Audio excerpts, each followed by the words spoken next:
process to a topic that comes up a lot when we do information sessions and meet with potential grad students is the differences between undergrad and grad school.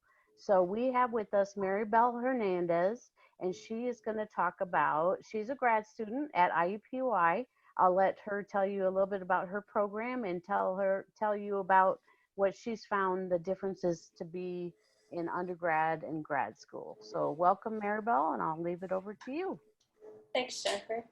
Hi, everyone. I don't have a PowerPoint, but we can make this a little informal, and if y'all just have questions, please stop me.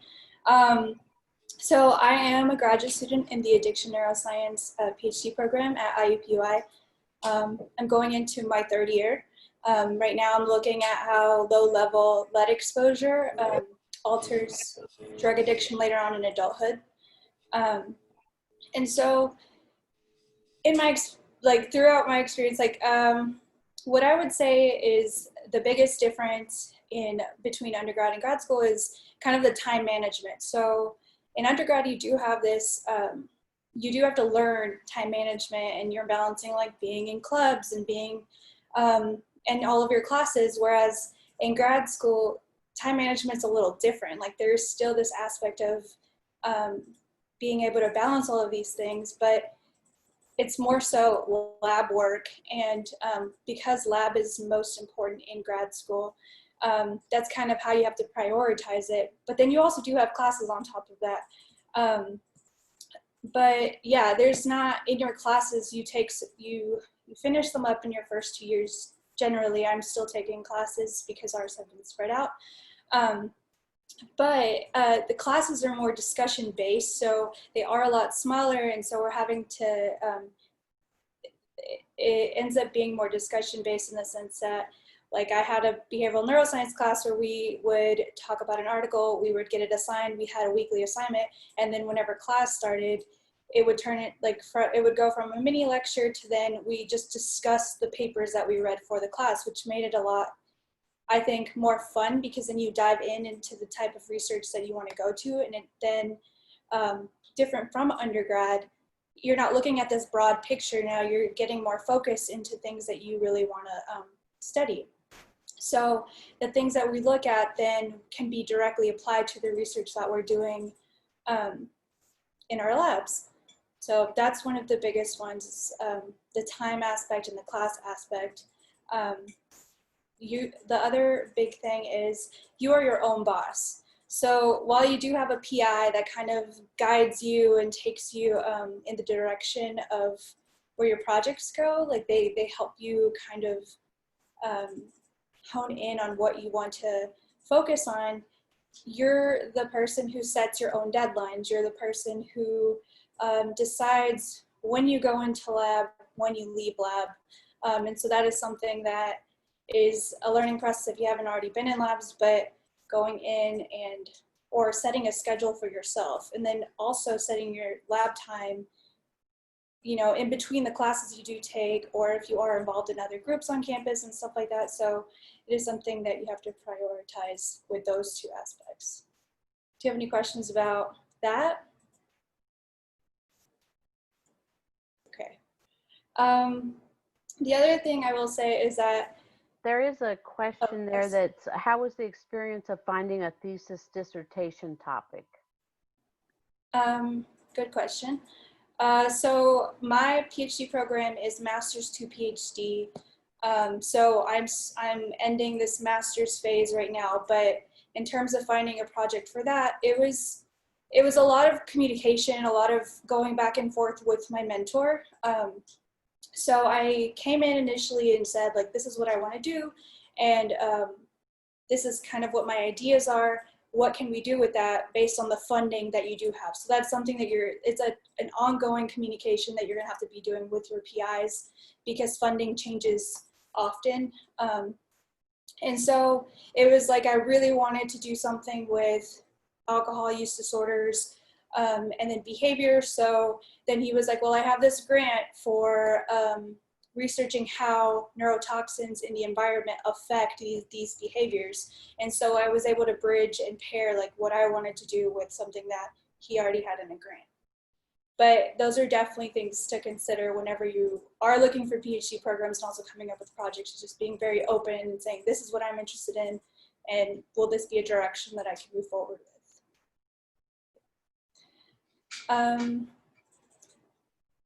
But yeah, there are like ways to communicate with your mentor, because you're more like colleagues. And so that's another difference between undergrad and grad school, because in undergrad, you're kind of sitting in a class, someone teaches you something, and you learn it, you take a test, and then that's it.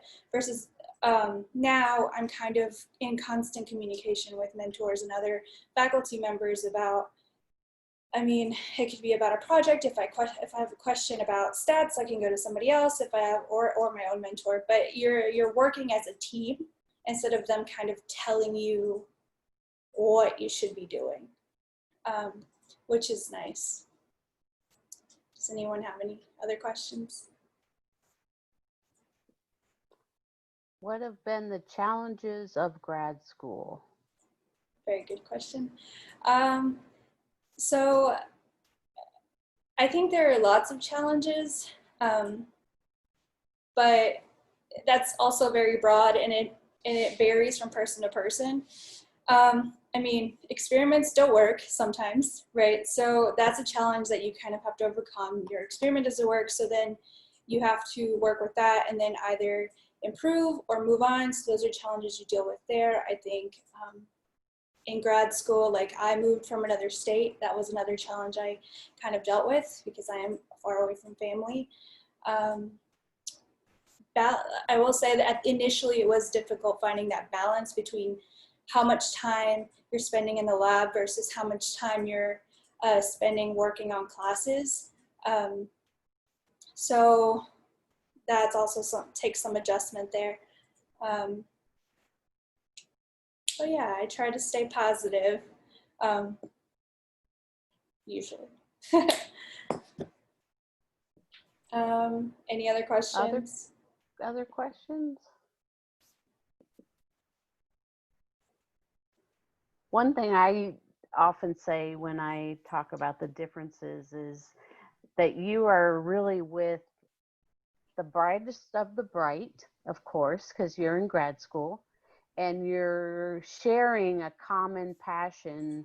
When undergrad, you're taking a lot of those general education classes, and people are from all different, fields of interest. So this is kind of hones in, and you get like your cohort of people that you kind of get to be with and go through the process with, that makes it different and nice. So that's one thing I usually tell prospective graduate students. Yeah, that is a big difference. Like I'm always surrounded by this, whenever you go to grad school, you have this smaller cohort, right? So there's just this few group of you that were admitted at the same time, and you take the same classes, you're kind of in the same stages of the graduate program. And so you're very close knit with each other and can kind of help each other along the way through these challenges that you're kind of facing at the same time. Right. Someone did have a question. The programs I'm looking at recommended not having a job, so I've always wondered how grad students pay for activities of daily living. Do you have any experience with this? Yeah, so depending on your program, funding kind of varies. So I know that some master's programs require that you take a TA-ship or an RA-ship, with PhD programs as well. So I can say that my program fully funds students, whether that's through a fellowship, through some kind of grant, or TA requirements that need to be filled. So I had funding from a fellowship my first year.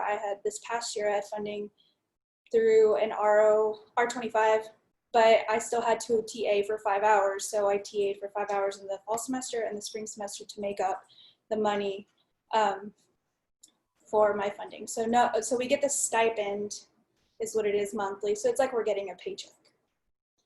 And so then you just kind of, I have a roommate, you kind of balance it that way. But yeah, you can't have a job as a graduate student in most places, I think, at most universities. Yeah, it just depends on your program. There are some that will allow you to have a job, but typically if you're on an assistantship that does cover tuition and a stipend, they will not allow you to work full time as well. Mhm. Other questions? With I just want to add to that Yeah, sure. with funding though, there are several fellowships out there. There is money that can be applied for, and so even if let's say your stipend's not where you want it to be, you can always look for fellowships and grants to apply for to supplement and to also fund your project as well. And that's something that you can actively be talking to your mentor about. Um, yeah, because they know of grant opportunities, and so they can kind of help you or guide you through that way too. And that gives us a plug for the Graduate Mentoring Center that we have at the IUPUI Graduate Office that Dr. Hardy, who's on the call here, and Randall Roper, Dr. Roper oversee. They offer lots of classes for, hi, Dr. Hardy, lots of classes for um, students as well as faculty, getting faculty to become the best mentors that they can be. So just the importance of a mentor is can't be understated. So someone said, how did you find a PI that you wanted to do research with? It's a very good question. So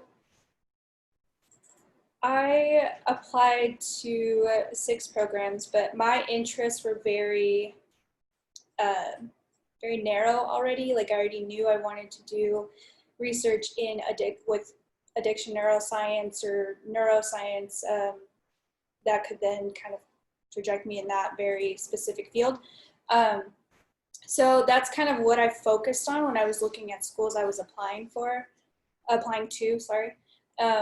So then what I did was kind of went to every school that had this kind of field or had PIs that were doing research similar to what I was interested in, and read their bios, and then kind of looked at like how often they published. I looked at their labs, what kind of research each of their graduate students were doing. And I would ask too, like I just emailed them and said, are you taking a student? Or ask them questions that I had. I think it's really important to reach out. You know, it's kind of intimidating, but I, I found it helpful to reach out to them because then they can even put your name with your application, like have this conversation and kind of refer back to it whenever you do apply or if you do. But I would just kind of think about like what your interests are currently, and then kind of maybe in what direction you like to go in. For me, a mentor is super important. So just how involved or not involved is something that I asked during interviews. I was like, are you more hands-on, more hands-off? Because once you're in an interview, you apply to places that have the similar research if you have a kind of research that you're focused in on. So like a biomedical engineering, right? So then you can talk to a mentor and just be like, so what do you like, how much time do you require from your students? How much? And then, like those really specific questions that you can then figure out which lab is perfect for you.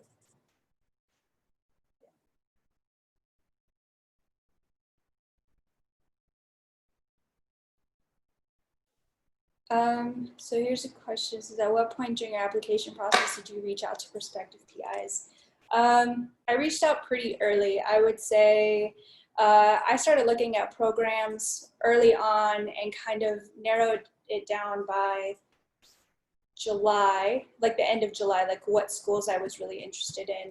I think I reached out like early August, late July to certain PIs. And then over time, as I found programs that I found that seemed interesting, then I would reach out to those PIs after.